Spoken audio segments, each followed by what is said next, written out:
हम जानेंगे कि फाइनेंशियल इफेक्ट क्या होने वाला है हमारे इस वीडियो में। हम यहाँ ज्योग्राफी डिस्ट्रीब्यूशन बारे में तो नहीं जान पाएंगे, लेकिन हम यहाँ फाइनेंशियल इफेक्ट क्या होने वाला है पूरे डिटेल में हम जानेंगे। तो चलिए शुरू करते हैं। नमस्कार दोस्तों, आज जो वॉर चल रही है बिटवीन ईरान एंड इजराइल, वो सिर्फ मिडल ईस्ट तक लिमिट नहीं है, इसका इम्पैक्ट डायरेक्टली इंडिया के घर तक हो सकता है। आप सोच रहे होंगे वार वहाँ चल रही है तो इंडिया में क्या प्रॉब्लम, लेकिन रियलिटी ये है ऑयल महंगा हो सकता है। समझ रहे हैं, बहुत ज्यादा इफेक्ट अगर होगा तो ऑयल में। इलेक्ट्रॉनिक एक्सपोर्ट 4.5 बिलियन रिस्क में है। राइस, टेक्सटाइल और शिपमेंट अटक रहे हैं, फ्लाइट कैंसिल हो रहे हैं, एफएमसीजी प्रोडक्ट महंगे हो सकते हैं, और अगर सिचुएशन ऐसी ही दिक्कत आई तो इन्फ्लेशन तो वापस आ सकता है। तो आज के वीडियो में हम सिंपल लैंग्वेज में समझेंगे कि कैसे वार इंडिया के इकोनॉमिक को अफेक्ट हो सकता है, कौन कौन से सेक्टर है सबसे ज्यादा रिस्क में है, और आम आदमी को क्या क्या दिक्कत हो सकती है। तो चलिए शुरू करते हैं। सबसे पहले बात ऑयल की करते हैं। इंडिया के अपने पास 85 क्रूड ऑयल इंपोर्ट होता है और मिडल ईस्ट हमारा सबसे बड़ा सप्लाई रीजन है। अगर आपके वजह से ऑयल सप्लाई डिस्ट्रीब्यूट होता है तो क्रूड प्राइस 90 से $100 बैरल तक के जा सकती है। और जब क्रूड ऑयल महंगा होता है तो सिर्फ पेट्रोल महंगा नहीं होता, petrol and diesel, LPG cylinder, transport cost, electricity cost, plastic and packaging cost, मतलब हर चीज। एग्जाम्पल, अगर क्रूड $10 भी बढ़ता है तो इंडिया का import bill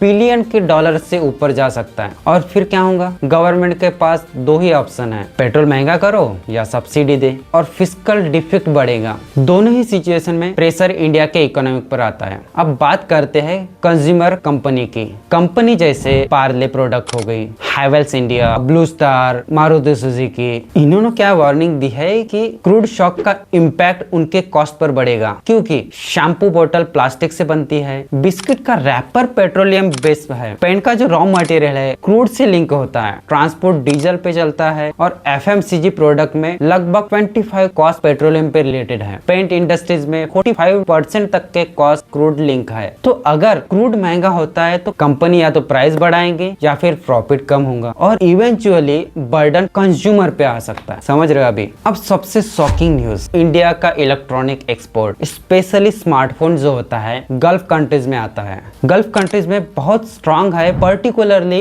United Arab emirate, Saudi Arabia. सिर्फ यूएई को इंडिया ने बिलियन का इलेक्ट्रॉनिक एक्सपोर्ट किया है। टोटल अराउंड $4.5 बिलियन का इलेक्ट्रॉनिक एक्सपोर्ट रिस्क में है। प्रॉब्लम क्या है, फ्लाइट कैंसिल हो रहे हैं, एयर स्पेस बंद हो रहे हैं, शिपिंग रूट रिस्क हो रहे हैं, स्पेशली स्ट्रेट ऑफ हार्मज। ये वर्ल्ड का important oil and trade route है।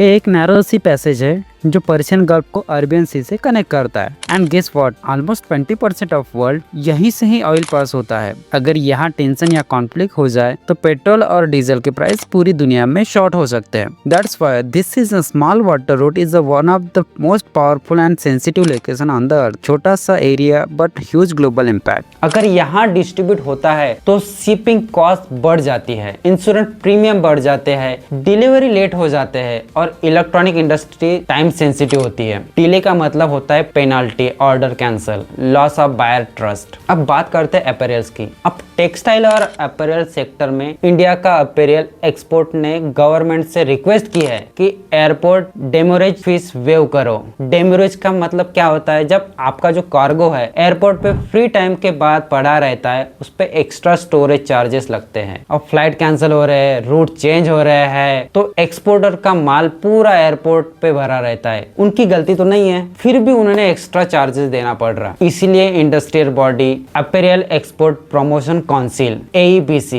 गवर्नमेंट से रिलीफ मांगा है। अगर सपोर्ट नहीं मिल रहा है तो स्मॉल एक्सपोर्टर हेवी लॉस झेलना पड़ सकता है। अब करेंगे एग्रीकल्चर की बात। तो इंडिया का बासमती राइस एक्सपोर्ट ईरान के लिए बहुत इंपॉर्टेंट है। अगर ट्रेड रूट डिस्टर्ब होता है तो शिपमेंट डिले हो सकते हैं, रिजल्ट एक्सपोर्ट का पेमेंट डिले हो सकता है, प्राइस फ्लक्चुएट हो सकते हैं, फार्मर इनकम इम्पैक्ट हो सकता है। शॉर्ट टर्म में डोमेस्टिक राइस प्राइस कम भी हो सकती है क्योंकि एक्सपोर्ट स्लो हो जाता है, बट लॉन्ग टर्म अननेसेसरी बढ़ जाती है। अब बात करेंगे कि एयरलाइन और ट्रैवल पे इम्पैक्ट क्या गिरेगा। इंडियन एयरलाइन भी इम्पैक्ट में है, फ्लाइट रीरूट हो रहे हैं, फ्यूल कॉस्ट बढ़ रहे हैं, ऑपरेशन कॉस्ट इंक्रीज हो रहा है, इसका मतलब फ्यूचर में इंटरनेशनल टिकट प्राइस बढ़ सकती है। जो आप अभी जो दुबई के लिए या फिर कहीं के लिए 12,000 रुपए कॉस्ट देते हो, वो फ्यूचर में बहुत 12,000 से 15,000 20,000 तक के जा सकती है। मतलब सिंपल सी बात है कि ट्रैवल कॉस्ट इंक्रीज हो सकती है। सो आम आदमी को क्या इम्पैक्ट पड़ेगा? अगर वार शॉर्ट टर्म में खत्म हो रहा है तो ठीक है, इम्पैक्ट थोड़ा लिमिटेड रहेगा, लेकिन अगर कॉन्फ्लिक्ट लंबा चलता है तो इंडिया को फेस करना पड़ेगा हायर इन्फ्लेशन, महंगा पेट्रोल, महंगा एफएमसीजी और export slow down, fiscal pressure. ये 2022 में जैसा ऑयल सिनेरियो हुआ था वही सेम अभी क्रिएट हो सकता है। तो दोस्तों, वार चाहे 3000 किलोमीटर दूर क्यों ना हो, लेकिन ग्लोबल इकोनॉमी इंटरकनेक्टेड है। ईरान इजराइल का कॉन्फ्लिक्ट डायरेक्ट इंपैक्ट हो सकता है, जैसे ऑयल, इलेक्ट्रॉनिक पर, टेक्सटाइल पर, एग्रीकल्चर पर, डेली यूज प्रोडक्ट पर भी। अब सबसे इंपॉर्टेंट क्वेश्चन क्या है कि टेम्पररी शॉक है या लॉन्ग टर्म इकोनॉमिक प्रेशर? वो तो डिपेंड करेगा अगर वार कितना लंबा चलता है, स्ट्रेट ऑफ हार्मज ओपन रहता है या नहीं, ऑयल सप्लाई डिस्ट्रीब्यूट होती है या नहीं। वैसे स्ट्रेट ऑफ हार्मज तो अभी तो फिलहाल वहां पे तो बहुत ज्यादा कॉन्फ्लिक्ट चल रहे हैं, शायद फिलहाल बंद भी कर दिया है, यानी ऑयल सप्लाई डिस्ट्रीब्यूट हो सकती है। आप क्या सोचते हो? क्या इंडिया रेडी है ऑयल शॉक के लिए? कमेंट करना जरूर बताएं। अगर वीडियो इंफॉर्मेटिव लगी लाइक करो और शेयर करो, और चैनल को भी सब्सक्राइब करना मत भूलना। मिलते हैं नेक्स्ट वीडियो में, तब तक के लिए जय हिंद, जय भारत।